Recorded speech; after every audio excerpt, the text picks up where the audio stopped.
ఏమో మనము 34 చదువుకున్నాం కదండి. ఇప్పుడు 35 చదువుకొని ఇది కూడా మనము పూర్తి చేద్దాం. చదువుదామా?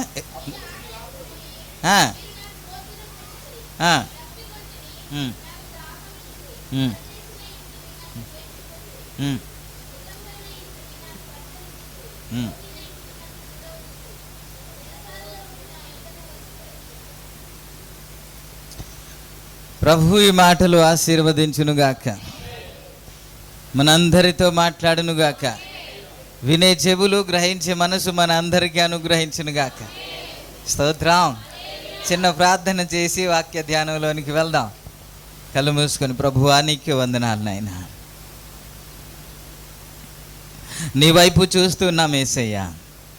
ఇంతవరకు నీవే కదా నడిపించే బిడ్డలందరినీ ఆత్మతో సత్యముతో నేను ఆరాధించడానికి పరిశుద్ధాత్మదేవ నన్ను నడిపించినందుకు నీకే వందనాలు ప్రభు. చదవబడిన లేఖనాన్ని మీరు ఆశీర్వదించండి నాయన, నాతో మాట్లాడండి ప్రభు, నన్ను బలపరచండి యేసయ్యా, మా అందరితో మాట్లాడండి తండ్రి, నీకే వందనాలు. వినే చెవులు గ్రహించగల మనసు మా అందరికీ అనుగ్రహించి నీ నామానికి మహిమ పొందుకోమని యేసు నామములో అడుగుచున్నాము తండ్రి, ఆమేన్. నేను నాతో మాట్లాడండి ప్రభువా అంటే ఆమేన్ అంటారేమో అని నేను అనుకుంటున్నాను, కానీ ఎవరికి ఏ స్పందన లేదు. నేను నైట్ ప్రేయర్లో ఒక మాట జ్ఞాపకం చేశాను, ప్రభుని ప్రార్థన ఆలకించాడని. అసలు స్పందన లేదు. కొంతమంది నేను చేయి చూపించి ఇలా మాట్లాడేవాడిని, మీకు అది గమనించారు లేదో తెలియదు, దేవుడు మీతో మాట్లాడుతున్నా అని ఇలా చెప్పేవాడిని. అప్పుడు కూడా ఇలాగుండేవారు. రిసీవ్ చేయకపోతే ఎలాగవుద్ది? ఫోన్ వచ్చింది, రింగ్ అవుతుంది, హలో అంటే వినబడుతుందా? ఏం చేయాలి? అది చేయకుండా నేను ఇక్కడ అవతల అంటే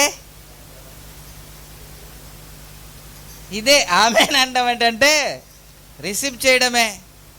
అప్పుడు స్వరం వినబడుతుంది, అప్పుడు ఆశీర్వాదం వస్తుంది, అప్పుడు కమ్యూనికేషన్ కనెక్ట్ అవుతుంది. దేవునికి స్తోత్రం. పొద్దునే రాగానే అంటున్నారు కొంతమంది. అదేటో రాత్రి అంతా పడుకున్నాం కదా, ఎంత అయింది? 9:30కే యేసు రక్తమేచి. ప్రభు మీ నిద్రమత్తు తీసివేయునుగాక. స్తోత్రం. 34వ వచనం మనం చదువుకున్నాం. ఏంటి అని అంటే గడిచిన దినాల్లో మనం నేర్చుకున్న పాఠం ఏంటంటే, యెహోవా చేత ఆశీర్వదించబడిన వారే పరలోక రాజ్యంలో, లేకపోతే భూలోకము పుట్టినది మొదలుకొని మీ కొరకు లేకపోతే మన కొరకు సిద్ధపరచబడిన రాజ్యములో ప్రవేశించే వారు ఎవరైనా ఉన్నారంటే ఆశీర్వదించబడిన వారు అన్నమాట గుర్తు చేశాను. ఈరోజు పరలోక రాజ్యాన్ని మీదే రండి మీ కొరకే అని ఎందుకని పిలుస్తున్నారంటే, ప్రత్యేకంగా కొన్ని కార్యాలు చేశారని. కొన్ని కార్యాలు వారు చేసినందుకు, ఇదిగో ఇది చేశారు కదా, ఇదిగో అది చేశారు కదా, అందుకే ఇది మీ కొరకే అని యేసుక్రీస్తు ప్రభు వారు పిలిచినట్టు చూస్తాం. ఆ వాక్యమే మనం ఇప్పుడు చదువుకున్నాం. అక్కడున్న భాగాన్ని నేను గుర్తు చేస్తున్నాను. ఏమిటి? వీళ్ళు దేవుని రాజ్యంలో ప్రవేశించడానికి ఏం చేశారంట? మనం ఇప్పుడు ఏమనుకుంటున్నామంటే అది తక్కువ అంచనా వేస్తున్నాం, అది పర్వాలేదులే అనుకుంటున్నాం, అది చేసినా చేయకపోయినా పర్వాలేదులే అనుకుంటున్నాం.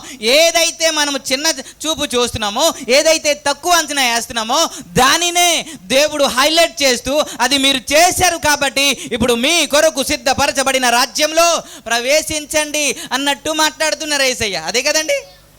మీరు అవును కానీ ఆమెను కానీ అంటూ ఉంటే మీరు అంటే నాకు కొద్దిగా నిజంగానే తెలుగే మాట్లాడుతున్నానా అనిపిస్తూ ఉంటుంది అప్పుడప్పుడు. నాకు అసలు తెలుగే రాదు కదా, కాబట్టి కొద్ది స్పందించండి. హల్లెలూయా. అమోస్ సింగ్, ఆయన ఉత్తరప్రదేశ్ నుంచి, మంచి స్పీకర్, ఆయన మంచి స్పీకర్, ఒక మాట ఉండదు. ఆయన అప్పుడప్పుడు మాట్లాడుతూ హలో అంటారు. ఆయన అంటే మనము ఎస్ అనాల. మీరు అలాగంటే మీరు బ్రతికి ఉన్నారని నాకు తెలుస్తుంది అంటూ ఉంటాడు అప్పుడు. లేకపోతే మీరు చచ్చారని నాకు అనిపిస్తుంది అంటే మధ్య మధ్యలో హల్లెలూయా కాదు హలో అంటూ ఉంటారు. బ్రతికున్నవారే స్పందిస్తారు కదండి, పిలిస్తే పలుకుతారు కదండి. మన దేవుడు పిలిస్తే పలికే దేవుడు, మనం కూడా పలకాలుగా. సజీవులే దేవుణ్ణి ఆరాధిస్తారు. ఇప్పుడు ఆరాధించేది సజీవులే కదా, మృతులు కాదు కదా. అందుకే కొద్దిగా స్పందిద్దాం. స్తోత్రం. ఏం చేశారట, అదే నీకు జ్ఞాపకం చేస్తున్నాను. ఏం చేశారట వాళ్ళు ఈ రాజ్యాన్ని పొందుకోవడానికి?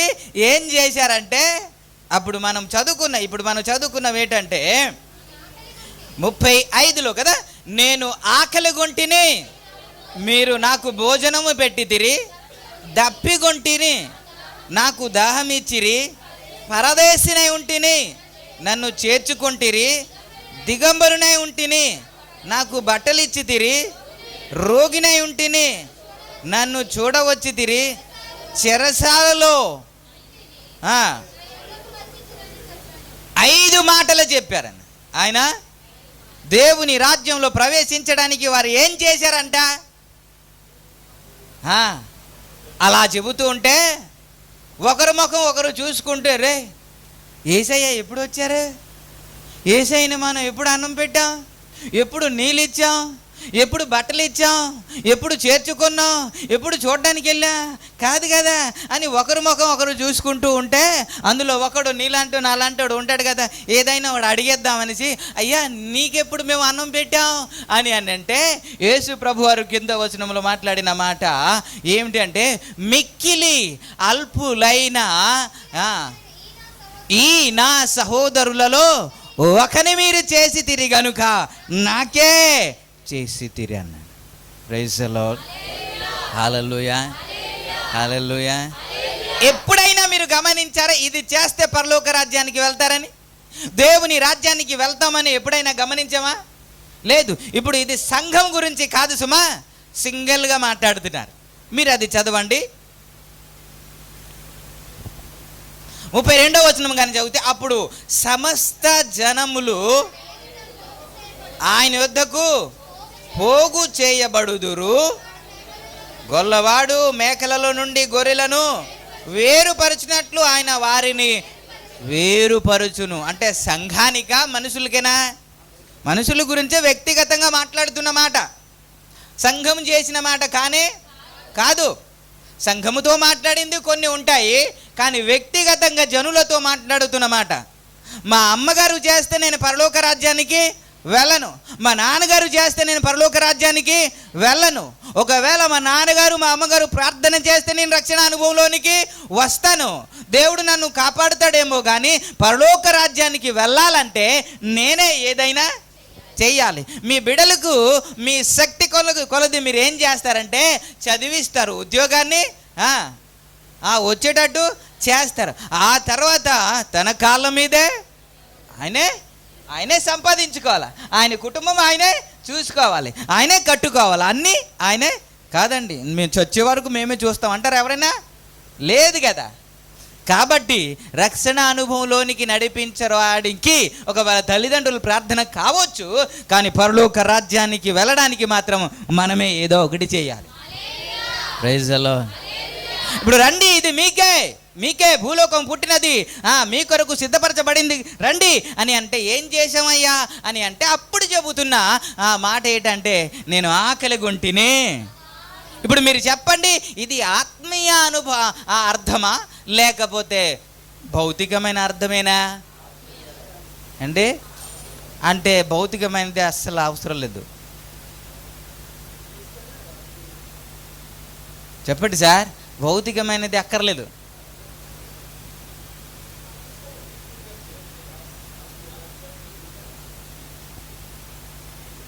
ఇది ఆహారం ఇచ్చింది నిజానికి చెప్పాలంటే మొదటిది భౌతికమైనది, ఆ తర్వాత ఆత్మ. నీళ్ళు అని చెబుతున్నారే, మొదట ఆత్మ సంబంధమైనది, ఆ తర్వాత భౌతికమైనది. ప్రతి ఒక్కరికి నీళ్ళు ఇవ్వం, ఎవరు అడిగితే ఇస్తాం. కానీ ఆహారం ఎవరికైనా పెట్టచ్చు. ఆహారం లేని వారు చాలామంది ఉన్నారు. నిజానికి ఆహారం పెడుతున్నామా అని అంటే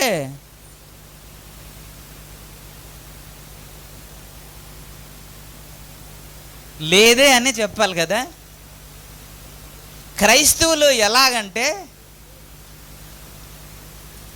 రకరకాల కూటాలు ఉంటాయి. ఏంటి అని అంటే పుట్టినరోజని, చచ్చిన రోజని, పెళ్లి రోజని, బార్సాలని, ఇది ఏ కూడికైనా పేర్లు మారుతున్నాయి కానీ మెను మాత్రం మారదు. ఏంటి? ముక్కలు, బిర్యానీ, ఈ మెను మారుతుందా? చావుకి అదే, చెప్పండి సార్, పెళ్ళికి అదే, పుట్టినరోజుకి అదే. ప్రతి పేరు చెప్పి పుట్టినరోజా వెళ్దామా, ఏం లేదా హోటల్కి అని ఏదో పేరు చెప్పి మనమే తినేయడం తప్ప ఎప్పుడైనా సరే పేదవారికి పెట్టింది ఏమైనా దాఖలాలు ఉన్నాయంటే చెప్పండి సార్. మనం చెప్పుకుంటున్నాం ఏంటంటే మనం చర్చికి వెళ్ళిపోతున్నాం. చర్చికి వెళ్ళడం మంచిదే, భక్తిగా ఉండడం మంచిదే, అది వద్దనలేదు కదా. నీతిగా యథార్థంగా ఉండొద్దు అని చెప్పలేదు కదా యేసయ్య, చెప్పారా? అది ఉండాలి. మనము నిన్న ఒక మాట జ్ఞాపకం చేసాం కదా, మత్తయి సువార్త 23:23లో మనము ఏం చదువుకున్నామంటే, అయ్యో వేషధారులైన శాస్త్రులారా, పరిసయ్యులారా, మీరు పుదీనాలోను జీలకర్రలోను సోపులోను 10వ వంతును చెల్లించి ధర్మశాస్త్రంలో ముఖ్యమైన వాటిని న్యాయమును కనికరమును విశ్వాసమును విడిచిపెట్టిదిరి, అవి మానక ఇవి కూడా చేయాలి. ఏంటి? పరిశుద్ధత వద్దని కాదు, యథార్థత వద్దని కాదు, నీతి వద్దని కాదు, అది మానక ఇది కూడా చెయ్యాలి. దేవునికి స్తోత్రం. నేను పరిశుద్ధంగా ఉన్నాను, నేను నీతిగా ఉన్నాను, నేను యథార్థంగా ఉన్నాను, నేను ఎవరికి పట్టించుకోను, దేవుడు నాకు సమృద్ధిగా ఆశీర్వదించాడు కాబట్టి నా ప్రాణమా తినుము త్రాగుము నువ్వు సుఖించుము, ప్రతి పేరు చెప్పేసి అక్కడికి వెళ్ళిపోయి దేవునికి స్తోత్రం. నేను ఫంక్షన్కి వ్యతిరేకం కాదు. అప్పల్ రెడ్డి అని ఒక ఆయన, పెద్ద ఆయన అండి, ఇక్కడే ఉంటారు, అవతల ఏమంటారు దానికి, పెద్దవాళ్ళరా చిన్నవాళ్ళరా? కాదు యూనివర్సిటీ దాటిన తర్వాత పెద్దవాళ్ళరు కదా. నాకు ఫోన్ చేశారు, ఫాస్ట్ గారు మా మనోరాలకి పుట్టినరోజు అండి అన్నారు. అయితే నేనేం చేయాలి అన్నాను. అంటే పుట్టినరోజు కానీ మా ఇంట్లో జరపం అండి అన్నాడు. మరి మీ ఇంట్లో జరగకపోతే మా ఇంట్లో జరుపుతారా అన్నాడు. కాదండి, అది కాదండి, మీకు ఎవరైనా తెలిసినా లేకపోతే పేదవారు ఉంటారు కదా, అనాథ ఆశ్రయం ఉంటుంది కదా, పిల్లలు ఉంటారు కదా, వారికి భోజనం పెట్టాలని అనుకుంటున్నామండి అని. అన్యులండి, క్రైస్తవులు కాదు. పుట్టినరోజు మనం ఎక్కడ చేస్తాం? పరిచర్యకి మనం రూపాయి ఇవ్వకపోయినా పుట్టినరోజు మాత్రం ఘనంగా చేయాలి. ఎలా చేయాలా? భలే చేశారండి, బిర్యానీ ఎలా ఉందండి, సూపర్గా ఉందండి అని అనాలా. ఏమొస్తుంది సార్? ఓ 10,000 20,000 30,000 పెట్టే ఏమొస్తుంది? అన్యుడు అంటున్నాడు, పుట్టినరోజు మా మనవరాలది కాబట్టి మా ఇంట్లో తినొచ్చు, మా ఇంట్లో ఉండొచ్చు, మేము జలసా చేసవచ్చు, ఎక్కడికైనా వెళ్ళొచ్చు, షికార్కి వెళ్ళొచ్చు. కానీ మేము అనుకుంటున్నాము ఈ పుట్టినరోజు మా మనవరాలు పుట్టినరోజు ఏం చేయాలంటే అనాథ పిల్లలకు భోజనం పెట్టాలనుకుంటున్నాం అన్నారు. ఆ హృదయ ఆశ ఎవరికి ఉండాలి? ఆ ఆలోచన ఎవరికి ఉండాలి? ఎవరి యొద్ద నుంచి పుట్టుకొచ్చిన మాట అంటే అది క్రైస్తవుల్లో నుంచి వచ్చింది కదా, యేసయ్య చెప్పిన మాట కదా. ఎవరైతే ఆకలిగా ఉంటారో వారికి ఆహారము పెట్టండి అని చెప్పిన మాట బైబిల్ నుంచి వచ్చింది కదా. అన్యులు చేస్తున్నారండి, మనం ఎప్పుడెప్పుడు చేస్తాము? ఒక పండక్కి చేస్తే సరిపోద్దా? నేను అంటాను, ఇప్పుడు మీకే ఒక ప్రశ్న అడుగుతాను. ఇప్పుడు పరలోక రాజ్యంలో ప్రవేశించడానికి వీళ్ళు అన్నం పెట్టారంట కదండి, ఆహారం పెట్టారంట కదా పేదవారిని. అంటే మిక్కిలి అల్పులైన ఈ సహోదరులలో ఒకరిని చేశారు అని యేసు ప్రభు వారు అన్నారు కదా. అది ఎప్పుడెప్పుడు చేసి ఉంటారు? సంవత్సరానికి ఒకసారా? దేవుని రాజ్యంలో ప్రవేశించే సేవ సంవత్సరానికి ఒకసారా? పోనీ 8 నెలలకు ఒకసారి? మాట్లాడండి సార్. పోనీ 6 నెలలకు ఒకసారి? పోనీ 5 నెలలకు ఒకసారి? మాట్లాడరే. నువ్వు అనా కాదనా ఏంటి? ఎప్పుడెప్పుడు చేసి ఉంటారు?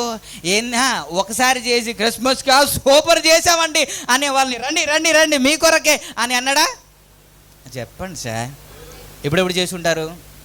మీరండి నాతో పాటు ఆదివారం మీరు వెళ్ళండి. ప్రతి ఒక్కరూ క్రైస్తవులు కాదండి, అన్యులు బ్యాగ్లంట పొట్లాలు తీసుకొచ్చి వారు పెడుతూ ఉంటారు. చాలామంది ఉన్నారు. కొంతమంది యవనస్తులే నాకు నడుచుకుని వెళ్తూ ఉంటే యవనంగా ఉంటారు, దిట్టంగా ఉంటారు, శరీరం బాగానే ఉంటుంది, పిచ్చి పిచ్చిగా మాట్లాడుతుంటారు, దిక్కులేని పరిస్థితిలో ఉంటారు. నాకు అనిపిస్తుంది వీడు వెళ్ళిపోవచ్చు కదా, ఎక్కడి నుంచో వచ్చాడు అక్కడికి, ఏదో పని చేసుకోవచ్చు కదా అని నా మనసులో అనిపిస్తూ ఉంటుంది. తర్వాత ఇంటికి వెళ్ళి నేను ఆలోచిస్తాను, ఎందుకని వారు అలాగుంటున్నారంటే ఏదో ఒక రాష్ట్రం నుండి వచ్చేస్తారు, అలిగి వచ్చేస్తారు, గొడవపడి వచ్చేస్తారు, ఏదో వచ్చేస్తారు. ఇక్కడికి వచ్చిన తర్వాత ఏం తెలియదు కదండి, ముక్కు ముఖం తెలియదు కదండి. ఎవరు పని ఇస్తారు? పని చేయడానికి పని ఎవరు? ఉండడానికి ఇల్లు ఎవరు? ఇప్పుడు వెళ్ళాలంటే చేతిలో డబ్బులు ఉండరు, ఏం చేయాలో తోచని పరిస్థితులు అలా ఉంటారు. కొంతమంది రోడ్డు మీద పడుకుంటారు. ఆ రోడ్డు మీద పడుకుంటూ ఉంటే వాళ్ళకి దుప్పటి కూడా ఉండదు కప్పుకోవడానికి. ఇక్కడ వ్రాయబడిన మాట ఏంటో తెలుసా? మనం ఇంకా ముందుకు వెళ్తాం. అలాంటి వారిని చాలామంది ప్రతిరోజు ఆహారం తీసుకెళ్ళి ఇస్తున్నారండి. ప్రతిరోజు ఇస్తే మంచిదే, కానీ మనము చెయ్యగలిగినంత మనం చెయ్యాలి. మనం ఏమి చెయ్యగలమో అది అంటే ప్రతి వారమైనా సరే ఒక 10 ప్యాకెట్లు వండేసి మనం ఇవ్వలేమా? ఒక 10 మందికి ఇవ్వలేమండి? ఒక 2-3 కేజీలు వండేసి మనం ఇవ్వలేం. ఖచ్చితంగా ఇవ్వగలం, కానీ ఇవ్వమే. మనం అనుకుంటాం మన పరలోక రాజ్యానికి వెళ్ళిపోతాం. యేసు ప్రభు వారు చెప్పిన మాట ఏంటో తెలుసా?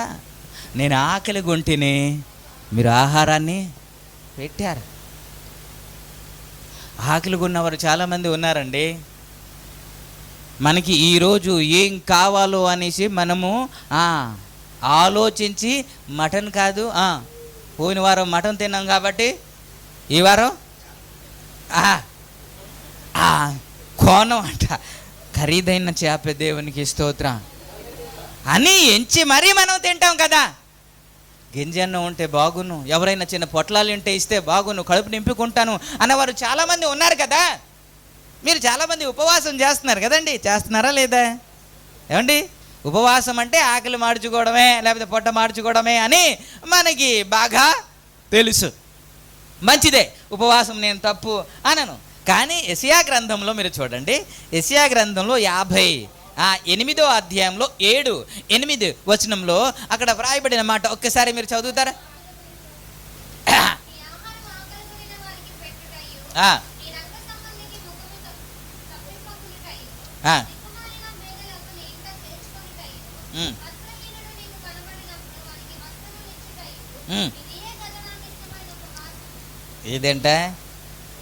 ఏదంట ఉపవాసము? ఆకలి కొనిన వారికి ఏం చేయాలి? ఆహారం పెట్టే. ఇప్పుడు ఒక్క మాట మీకు జ్ఞాపకం చేస్తాను. ప్రతి వారం ఏదో కష్టపడి ఆడు వండుతాడు, క్యాటరింగ్ ఇస్తాడు, ఒక 20-30 ఎవరికైనా సహాయం చేయాలి అని, లేకపోతే యాపిలో లేకపోతే టిఫినో ఏదో అయినా సహాయం చేయాలని ప్రతి వారము కష్టపడుతున్నవాడు వీడు వెళ్తాడా? సంవత్సరానికి ఒకసారి కూడా ఎవడికి పెట్టకుండా మొత్తం మనమే మెక్కేసి మనమే తినేసి మనమే ఎంజాయ్ చేస్తున్నవారు మనం వెళ్తామా అండి? ప్రభు మిమ్మల్ని దీవించునుగాక. సౌండ్ రావట్లేదు. యేసు ప్రభు వారు తన కుడివైపు ఉన్న వారితో మాట్లాడుతున్న మాట ఇది. గొర్రెలతో మాట్లాడుతున్న మాట ఏంటో తెలుసా? నేను ఆకలి గొంటిని, మీరు నాకు ఆహారం పెట్టారు. మీ దృష్టికి ఎవరు రాలేదండి ఆకలి కొన్నవారు? మీకు కనబడలేదా? బయటికి వెళ్ళినప్పుడు ఎవరైనా ఆకలి కొన్నవారు, దిక్కు లేక పడి ఉన్నవారు ఎవరు మీకు కనబడలేదా? లేకపోతే 10 రూపాయలు టిఫిన్ కొనేసి ఒక ముసలి తల్లిని లేకపోతే ముసలి తాతని ఇచ్చే మనసు మీకు ఎప్పుడు అనిపించలేదా? ఇలాగ అనిపించినా సరే పక్కకు తప్పుకుని వెళ్ళిపోతాం. మనకు టైం అయిపోయిందని వెళ్ళిపోతాం, మనకి ఇంకా ఖాళీ లేదని వెళ్ళిపోతాం. ఎలా దేవుడు మనకి తన రాజ్యంలో ప్రవేశపెడతాడు ఆయన? Praise the lord. 3 పూటల సమృద్ధిగా తిండి మనకు ఎందుకు ఇచ్చాడో తెలుసా? ఎవరికైనా ఏమైనా పెడతావేమో అని. Praise the Lord. హల్లెలూయా. ఎవరికైనా సహాయం చేస్తావేమో అని, ఒక 10 రూపాయలు సహాయం చేస్తావేమో అని, ఒకరు కడుపు నింపుతావేమో అని దేవుడు ఎదురు చూస్తూ ఉన్నాడు కదా. స్తోత్రం. పోనీ వాక్యం ఎవరికి చెప్పట్లేదు, వాక్యం అనే ఆహారం ఎవరికి ఇవ్వట్లేదు మనం. పోనీ భౌతికమైనది కూడా మనం చేయగలం కదా, ప్రతి ఒక్కరు చేయగలరు కదా. కానీ అది కూడా సంవత్సరానికి ఒకసారి కూడా చేయట్లేదండి. నిజానికి చెప్పాలంటే నేను అనుకుంటాను, మీరు ఎన్ని సంవత్సరాలు అయితే ప్రభువుని అంగీకరించారో ఇప్పుడు వరకు ఒక 10 ప్యాకెట్లు కూడా ఇవ్వలేదని నేను అనుకుంటాను. అవునా? పక్కా? కరోనా టైంలో ఇచ్చారంట, దేవునికి స్తోత్రం.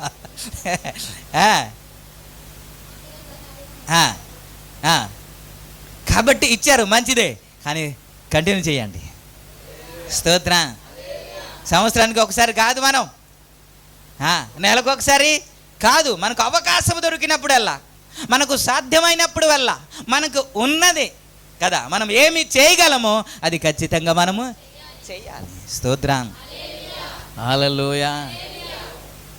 ఒక్క పూట మనం తగ్గి ఎవరికైనా పెడితే అది దేవుడు ఖచ్చితంగా చూస్తాడు ఆయన. Praise the Lord. ఎందుకు చాడు మమ్మల్ని ఆశీర్వదించాడు ఆయన? ఎందుకు ఆశీర్వదించడు? నీ పొట్ట మార్చుకొని నీ ఆహారంలో కొంత పేదవారిని నువ్వు ఇవ్వగలిగితే దేవుడు నిన్ను ఎందుకు ఆశీర్వదించడు అంటాను. అందుకే యెహోవా చేత ఆశీర్వదించబడిన వారులారా అని కదా పిలిచాడు ఆయన. అపోస్తలులు ఏం చేశారో తెలుసండి? 6వ అధ్యాయం అనుకుంటా అపోస్తలుల కార్యంలో. అక్కడ పేదవారు ఉన్నారు, విధవరాండ్రులు కూడా ఉన్నారు అక్కడ. వారికి భోజనం పెట్టిన ఆ దినాలలో శిష్యుల సంఖ్య విస్తరించినప్పుడు అందరూ పరిచర్యలో తమలోను విధవరాండ్రును చిన్న చూపు చూచిరని హెబ్రీలు మీద గ్రీకు భాష మాటలాడు యూదులు సనిగిరి అన్నమాట. అంటే ఇది ఎందుకు చదివిస్తున్నామంటే వారు విధవరాండ్రును భోజనం పెడుతున్నారండి. స్తోత్రం. ఆ భోజనం పెట్టడానికి ఏం చేశారో తెలుసా? అమ్మా 500 ఇవ్వండి. ఈరోజు ఈ వారం ఎంత మనకు 6,230 రూపాయలు ఈఎంఐ కట్టాలి కాబట్టి దయచేసి అందరూ సకాలంకి ఇవ్వాలి అని అడిగారా? ఏమండి? అలా అడిగితే మేము 500 ఇవ్వగలం, మేము 1000 రూపాయలు ఇవ్వజాలము అన్నారా?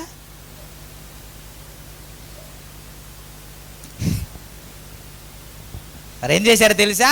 వారి ఆస్తి అమ్మి పరిచర్యకులకు అపొస్తలుల పాదాల యుద్ధ పెట్టేశారండి.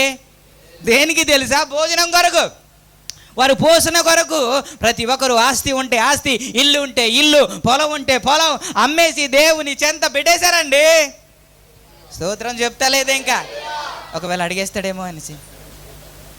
ఇప్పుడిప్పుడే కడుతున్నాం, కొత్తగానే దిగాలనుకుంటున్నాం, మళ్ళీ ఇల్లు అమ్మంటే కష్టం కదా అని. స్తోత్ర. వాళ్ళు వెళ్ళకపోతే ఎవరు వెళ్తారు చెప్పండి? అనేనే సఫీరా ఏం చేశారు 5వ అధ్యాయంలో అండి? మొదటి వచనం, అనేనియా అని ఒక మనుష్యుడు తన భార్య సఫీరతో ఏకమై పొలం అమ్మాను అని ఉంటుంది కదా. పొలం అమ్మి దేవుని పాదాల చెంత మొత్తం అంతా పెట్టేయాలి, కానీ అందులో కొంత దాచినందుకు చచ్చాడు. మొత్తం అందరు ఇచ్చేశారు, ఇతను మాత్రం కొంత. ఇద్దరు మాట్లాడేసుకున్నా, ఏమే కొంత దాచేసుకుందా, ఎక్కువ వచ్చింది కదా, అన్ని లక్షలు అవసరం అంటారా చర్చికి, కొంత దాచేద్దాం, పిల్లలకి పని చేస్తుంది కదా అని దాచారు, చచ్చారు. ప్రభు నామానికి మహిమ కలుగు. పేదవారిని ఆహారం పెట్టడానికి, పరిచర్య ధర్మాన్ని జరిగించడానికి, పరిచర్య సువార్తను ప్రకటించబడ్డానికి వారి ఆస్తి అంతా తీసుకొచ్చి అపోస్తుల పాదాల చెంత వేసేస్తే, అంతగా పరిచర్యకు వారు సహకరిస్తే వారు దేవుని రాజ్యంలో ప్రవేశిస్తారా? ఒక్క సంవత్సరానికి ఒక్కసారి కూడా ఎవరికి అన్నం పెట్టలేని మనము దేవుని రాజ్యంలో ప్రవేశిస్తామా? అందుకే అంత ఈజీ కాదు దేవుని రాజ్యంలో ప్రవేశించడం. ఇది దాటేద్దాం అనుకున్నాను నేను, ఇది చెప్పకపోతే బాగోదని మళ్ళీ స్తోత్రం, హల్లెలూయా. అందుకే నేను ఆహారానికి కొంచెం వ్యతిరేకం, భోజనానికి వ్యతిరేకం. అందుకే తినొద్దని కాదు, తినాలి, కానీ మనము పేదవారిని ఇవ్వడానికి ప్రయత్నం చేయాలి. Praise the Lord. ప్రభువు నామానికి మహిమ కలుగును. స్తోత్రం, హల్లెలూయా. నేను దప్పిగొంటిని, నాకు దాహము.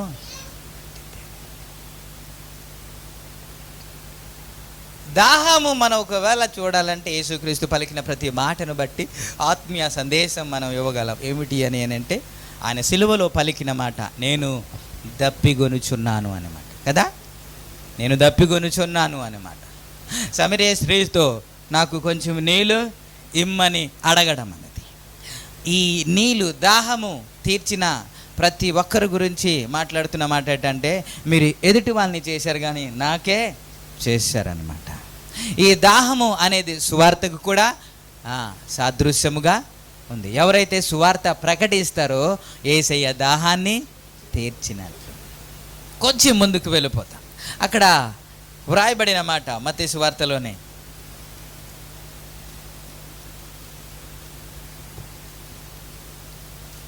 36 దిగంబరునై ఉంటిని, నాకు బట్టలు చాలు, బట్టలు ఇచ్చిత్తిరి. మీరు అంటారు మేము కూడా చీరలు బట్టలు ఇస్తున్నాం అంటారు. మంచిదే, దేవునికి స్తోత్రం. మన సంఘంలో ఒక 300 చీర కొనుక్కోలేని వారు ఎవరైనా ఉన్నారా? 300 రూపాయల చీర కొనుక్కోలేని వారు ఎవరైనా ఉన్నారా? ఇది విన్నారు కదా. ఇక్కడ 36లో ఏమని ఉంటుంది? దిగంబరునై, అంటే వస్త్రమే లేదంట. ఎవరికైతే వస్త్రమే లేదో వాళ్ళకి ఇవ్వాలంట. అంతేనా? వస్త్రం ఉన్నవారికే కాదు. నేను ప్రతి సంఘంలో చూస్తూ ఉంటాను. అక్కడికి కూడా పాస్టర్ గారికి చెబితే బాగోదు, ఆయన పెద్ద ఆయన కాబట్టి ఎదిరించి మనము చెప్పలేం కదా.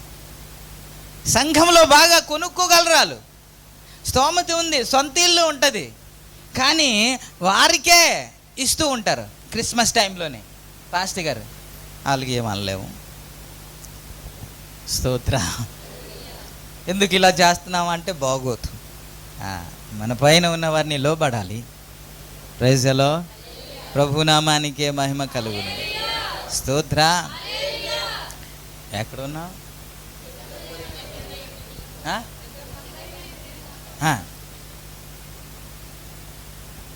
కాబట్టి మనం ఒకవేళ బట్టలు ఇవ్వాలంటే ఎలాంటి వారికి ఇవ్వాలి? కొనుక్కోవడానికి స్తోమత లేని వారికి ఖచ్చితంగా మనము ఇవ్వాలి. మీరు యూట్యూబ్లో వీడియోలు చూస్తూ ఉంటారు. నాకు చాలా సంతోషం అనిపిస్తుంది. కొంతమంది ఆహారము ఆ వృద్ధాప్యంలో ఉన్న వారిని వెంటనే ఆ హోటల్కి వెళ్ళి ఆ ఆహారము తీసుకొచ్చి పక్కకి తీసుకెళ్ళి కూర్చోబెట్టి ఆహారము తినిపిస్తూ ఉంటే, అయ్యా నేను క్రైస్తవుడని చెప్పుకుంటున్నాను, నేను ఫాస్టర్ అని చెప్పుకుంటున్నాను, వాక్యం ఏమో బోధిస్తున్నాను, కానీ ఒక్కడికి ఇప్పుడు వరకు వాళ్ళలాగా చేయలేకపోయానే అని బాధపడుతుంటున్నప్పుడు ఒక ముస్లిమ్స్ ఆయన తరచుగా వస్తున్నారు నాకు వీడియో ప్లే చేయడానికి. నేను డౌన్లోడ్ చేయలేదు, కానీ ఆయన ఏంటంటే ఎవరైనా సరే అనాథ అంటే ఆ దిక్కుమాలిన పరిస్థితిలో ఉంటే దగ్గరికి వెళ్ళిపోతాడు. వెళ్ళిపోయి వారి పరిస్థితులన్నీ కనుక్కుంటాడు. కనుక్కొని తర్వాత నెమ్మదిగా జేబులో చేయి తీసి తనకి ఎంత తోచిందో అంత వారి చేతిలో పెట్టి జాగ్రత్తగా ట్రీట్మెంట్ చేసుకోండి అని ఆయన చెప్పేసి వెళ్ళిపోతారు. ఇలాంటి వీడియో చాలా చూశాను. ఆయనకి ఎక్కడి నుంచి వస్తుందో ఏంటో తెలియదు, కానీ ఆయన ఉద్దేశం ఏంటంటే ప్రతి పేదవారిని ఏదో ఒక విధంగా సహాయం చేయాలని. స్తోత్రం. ఈ మనస్సు ఎవరికి ఉండాలంటే క్రైస్తవులకు ఉండాలి. కాస్త ఆహారము పెట్టాలా, కాస్త ఎవరికైతే బట్టలు లేవో దిగంబరిగా ఉన్నారో వారికి వస్త్రాన్ని పెట్టాలని మనలో పుట్టుకు రావాలి. దేవునికి స్తోత్రం. హల్లెలూయా, హల్లెలూయా. అందుకే నేను ఇస్తేనే బాగోదని మీకు కూడా ఇన్వాల్వ్ చేస్తూ ఉంటాను క్రిస్మస్ సీజన్లోని. మరి ఎక్కువగా ఒరిస్సా ప్రాంతంలో వారికి పనులు తక్కువ ఉంటాయి. వస్త్రాన్ని కొనుక్కోవడానికి అంత ఇబ్బందికరమైన పరిస్థితిలో ఉంటుంది. అందుకే మీకు అందరికీ ప్రేరేపిస్తుంటా, ఎవరైనా ఇస్తే వారికి ఇద్దామని. ఆ టైంలో నాకు అవకాశం దొరుకుతుంది కాబట్టి మిమ్మల్ని ప్రేరేపిస్తూ ఉంటాను. దేవునికి స్తోత్రం. ఇవన్నీ చేసేది ఏంటంటే రవి గొప్ప కార్యము చేశాడు అని వాడు పొగుడతాడని కాదు, దేవుని వాక్యంలో వ్రాయబడింది కాబట్టి ఇలా చేస్తేనే దేవుని రాజ్యంలో మనం ప్రవేశిస్తాము. కాబట్టి అదే ఆశతో ఇవన్నీ చేసుకొని ముందుకు వెళ్ళిపోతున్నా. స్తోత్రం. హల్లెలూయా. ఇన్ని ఖరీదైన బట్టలు వేసుకున్నావు కదా, ఇన్ని ఖరీదైన బట్టలు రకరకాలది వేసుకున్నావు కదా, బీరో నిండా ఇంత బట్టలు ఉన్నాయి కదా, ఎవడికి రా నువ్వు ఒకటి ఇచ్చావు అని దేవుడు ఒక దినాన నన్ను అడగడండి? ఖచ్చితంగా అడుగుతాడు కదా. అప్పుడు ధైర్యంగా నేను చెప్పడానికి ఒక్క కార్యమైనా చేయాలి కదండి, ఒక్క వ్యక్తినైనా ఇవ్వాలి కదండి, ఒక్క వ్యక్తినైనా ఆదుకోవాలి కదండి, ఒక్క వ్యక్తినైనా వస్త్రం ఇచ్చేసి వారి కళ్ళల్లో సంతోషం చూడాలి కదండి. అది చూడగలిగితే ఒకసారి దేవుడు వచ్చి నాకు లెక్క అడిగినప్పుడు ధైర్యంగా చెప్పగలగాలి. స్తోత్రం. అందుకే కొన్ని మనం చేస్తూ ఉంటాం. Praise the Lord. మీరు అందరినీ ప్రేరేపిస్తూ ఉంటాను. చాలామంది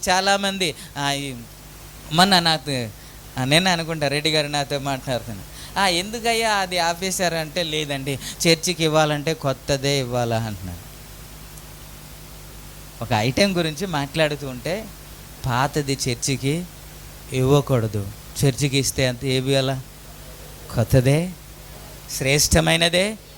కానుక చాలామంది వేస్తారు, చిరిగిపోయింది, కోమటోడి దగ్గరికి తీసుకెళ్తే ఇది వద్దు, ఇది పని చేయదు అంటాడు కదా, అది తీసుకొచ్చి మీరు కాదండి అక్కడ లెక్క చూస్తూ ఉంటే వాళ్ళు చెబుతూ ఉంటారు, అది తీసుకొచ్చి మా నాన్నకి ఇస్తూ ఉంటారు. నాన్న మార్చు నాన్న అనేసి ఇస్తూ ఉంటే ఆయన వెళ్ళి ఎక్కడికక్కడికి వెళ్ళి మార్చుతూ ఉంటారు. దేవునికి ఇస్తే శ్రేష్టమైనది ఇవ్వాలి. Praise the Lord. కొంతమంది ఉన్నారు, నాకు వద్దు అంటాను, నాకు వద్దన్నా సరే అనేసి చేతులు కానుక పెడుతున్నాను. కొంతమంది కొత్త నోటే పెడతారు,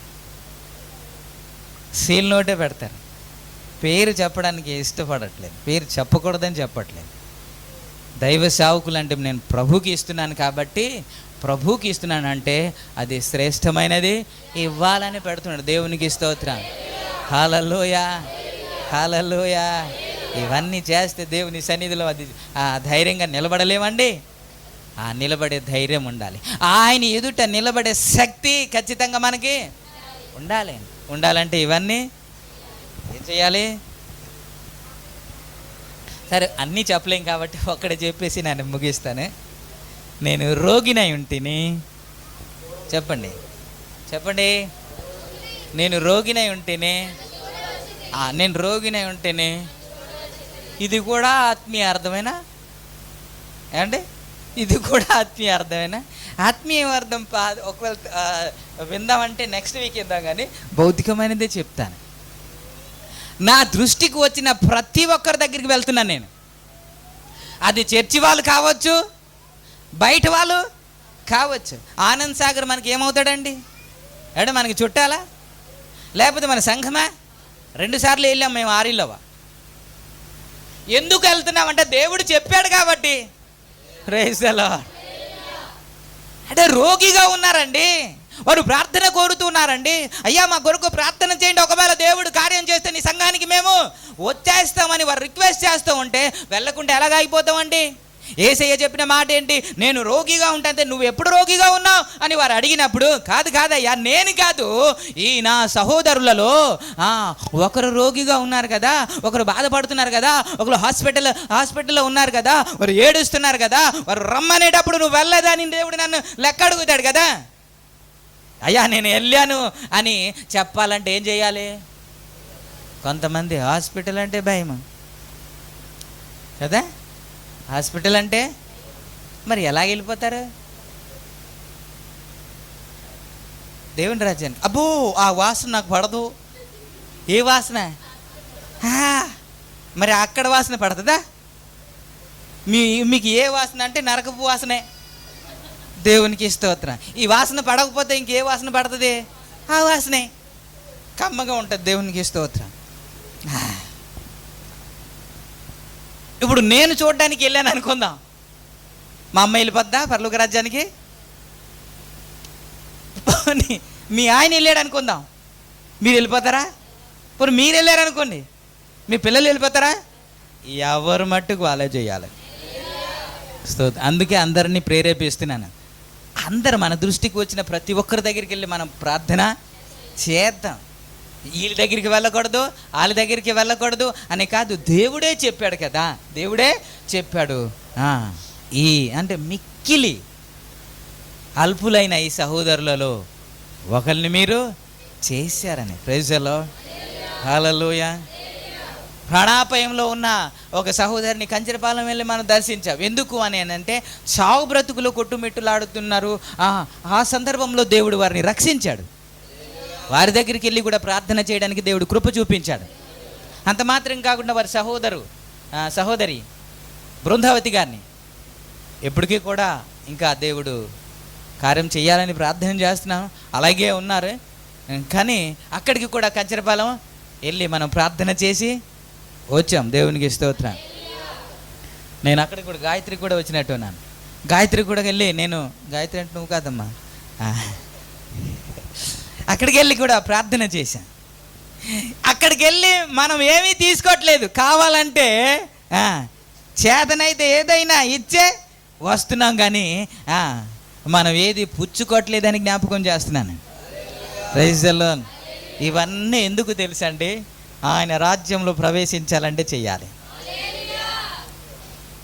మాకు అక్కడికి వెళ్దామంటే సరే నాకు పని ఉందండి, నేను రాలేను, ఏమి అనుకోవద్దండి, మీరు వెళ్ళిపోయాను.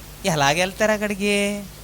యేసయ్య కూడా నువ్వెవరో నాకు తెలియదు, అక్కడే ఉండు అని అంటాడు కదా. ఇప్పుడు నేను చెప్తున్నాను, తప్పుగా అనుకోకండి. నాకు సండే ఒకరోజే రెస్ట్ ఉంటుంది, సండే ఒకరోజే పడుకుంటాను. చర్చ అయిన తర్వాత, భోజనం చేసిన తర్వాత నాకు ఎవరైనా ఫోన్ చేస్తే, పాస్టర్ గారు సారీ అండి డిస్టర్బ్ చేసినా, పడుకున్నారేమో అని అంటారు. అంటే నేను ఎప్పుడూ ఏం చేస్తాను?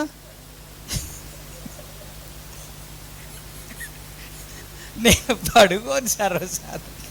నాకు ఫోన్ చేసి సారీ అండి 11 గంటలకే. అలాగే ఒకవేళ ఇంట్లో ఉంటే చదువుకుంటాను, ఎక్కువ పడుకునే రోజు ఏమైనా ఉంటే సండే. ఇవెందుకు చెప్తున్నాను? సండే కూడా ఎక్కడికి వెళ్దామన్నా సరే నేను రెడీగా వస్తున్నాను అనేసి మీ సభాముఖంగా మీ ముందు మాట్లాడుతున్నాను కదా. మొన్న నన్ను పిలవలేదు, భానుకి ఆపరేషన్ అయింది, మేము చూడడానికి వెళ్తున్నాము అన్నారు. వాళ్ళు అన్నారు, నాకు పిలవలేదు రండి అని. ఎందుకంటే పాపం ఎక్కడికో ప్రేయర్ ఉంటుంది అని అనుకున్నారు. కానీ నేను వెళ్తే వారికి ఒక సంతోషం, పాస్టర్ గారు వచ్చారు అని ఒక ఆనందం. నేను కూడా వస్తానన్నాను. ఆ రోజు ఎంత అయిపోయింది? వచ్చేటప్పటికి 6 అయిపోయింది. రోజంతా నేను 7 గంటలకి 7:30కి ఇంట్లో నుంచి బయలుదేరుతాను, మళ్ళీ 7 గంటలకు వెళ్ళాను ఇంటికి. నాకు రెస్ట్ అవసరం లేదా? ఇది ఎందుకు చేస్తున్నాను తెలుసా? ఇదిగో దీని కొరకే. Praise the Lord. దేవుడు చెప్పాడు కాబట్టి. రోగిగా ఉన్నప్పటికీ కూడా, నీకు అవకాశం ఉన్నప్పటికీ కూడా నువ్వు ఏదో శరీర బలహీనత అవకాశం పెట్టేసి పక్కన నెట్టేసి నువ్వు వెళ్ళిపోయి చూడు, అలాంటి వారిని దేవుడు ఖచ్చితంగా లెక్క అడుగుతాడు. కాబట్టి సంఘంలో ఎవరు ఇబ్బందిగా ఉంటే, ఎవరు అనారోగ్యంగా ఉంటే మొదట సంఘాన్ని దర్శించండి. ఆ తర్వాత బయట వాళ్ళని మనం దర్శనం. మొదట కుటుంబాన్ని, మొదట సంఘాన్ని, ఆ తర్వాత ఎవరిని? బయట వాళ్ళని. స్తోత్రం. ఇలా చేసిన వారే ఎక్కడుంటారంట? పరలోక రాజ్యం, దేవుని రాజ్యంలో వారిదే. దేవునికి స్తోత్రం. ఇలా మీరు చేస్తున్నారంటే మీరు పక్కగా ఫిక్స్ అయిపోండి, నాకు అమ్మ ఒడి వస్తాను. పక్కా ఫిక్స్ అయిపోవడమే, దేవుని రాజ్యం నాదే అని.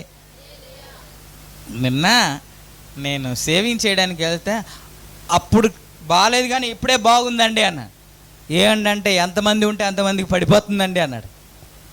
ఏంటి పడిపోతుందంట, ఇదే బాగుందంట. మీరు అలాగా పరలోక రాజ్యాన్ని స్వతంత్రించుకోవాలని నా ఆశ. ఇది చెయ్యాలి అని అంటే, ఒకవేళ దేవుని రాజ్యంలో ప్రవేశించాలంటే ఏం చేయాలి? నెంబర్ 1, ఆకలి కొనిన వారిని ఆహారము పెట్టాలి. నెంబర్ 2, దాహం కొన్న వారిని దాహము తీర్చాలి. నెంబర్ 3, బట్టలు లేని వారిని చేతనైన మట్టుకు, సంవత్సరానికి ఒక్కసారి కాదు, నీకు చేతనైన మట్టుకు. మీరు దుప్పట్లు ఉంటాయి కదా, రగ్గులు ఉంటాయి కదా, పడుకోవడానికి చాలామందికి లేదు, అది కూడా ఒక 10 రగ్గులు ఒక 1000 రూపాయలు లేకపోతే 2000 పెట్టేసి ఇల్లి ఎంతమంది ఉన్నారో వారికి కప్పుకోవడానికి ఇవ్వండి. ఆ బ్లెస్సింగ్ ఖచ్చితంగా మీ కుటుంబం మీద ఉంటుంది. అది దేవుడు ఖచ్చితంగా దాన్ని గమనిస్తాడు. అది హల్లెలూయా. ఎవరైతే రోగిగా ఉన్నారో, ఎవరైతే అనారోగ్యంగా ఉన్నారో వారిని దర్శించడానికి మీరు ఏమీ చేయలేరు. నేను కూడా ఏం చేయలేదు. నాకు పిలవండి, నేను ప్రార్థన చేస్తే అద్భుతాలు జరుగుతుంది అని నేను చెప్పలేను. నేను ప్రార్థన మాత్రమే చేయగలను. కార్యం చేసిన వాడు దేవుడే. హల్లెలూయా. మీ విశ్వాసాన్ని బట్టి దేవుడు కార్యం చేస్తాడు. కొంతమంది ఇలా చేస్తారు, ఈ మాట చెప్పి నేను ముగిస్తాను. కొంతమంది ఇలా చేస్తారు, పుట్టినరోజు అయితే నాకు ఫోన్ చేసి ప్రార్థన చేసిన తర్వాత ఇంకా వేరేది ఫాస్టర్ దగ్గరికి వెళ్ళి కూడా చెప్పండి సార్, అక్కడ తర్వాత ఇంకా అంటే ఇతను లేకపోతే అతను లేకపోతే అంటే ఇతని ద్వారా లేకపోతే అతని ద్వారా లేకపోతే ఇతని ద్వారా ఆశీర్వాదం. వీళ్ళు ఎందుకు అలా చేస్తున్నారంటే మనుషుల్ని చూస్తున్నారు. ఎవరిని? నిన్ను ఆశీర్వదించేది ఎవరు? 3 ప్రార్థన చేస్తే 3 వంతుల ఆశీర్వాదం వస్తుందా? ఒకటే వస్తుందా? ఒకటే వస్తుంది కదా. ఏ దైవ సేవకుడికి ప్రార్థన చేస్తే ఆ ప్రార్థన దేవుడు ఆలకించడా, ఆశీర్వదించడా? మరలా ఇంకో ఫాస్టర్ దగ్గరికి ఏంటి వెళ్ళండి. నేను కాదన్నా, క్రమం చెబుతున్నాను. నువ్వు ఎవరిని నమ్ముతున్నావు? మనం నమ్మితే యెహోవాని నమ్మాలి, మనం నమ్మితే మన దేవుని నమ్మాలి, మనం నమ్మితే మనం సేవిస్తున్న ఆ దేవుని నమ్మాలి. అబ్రాహాము యెహోవాని నమ్మాను, అది అతనికి నీతిగా.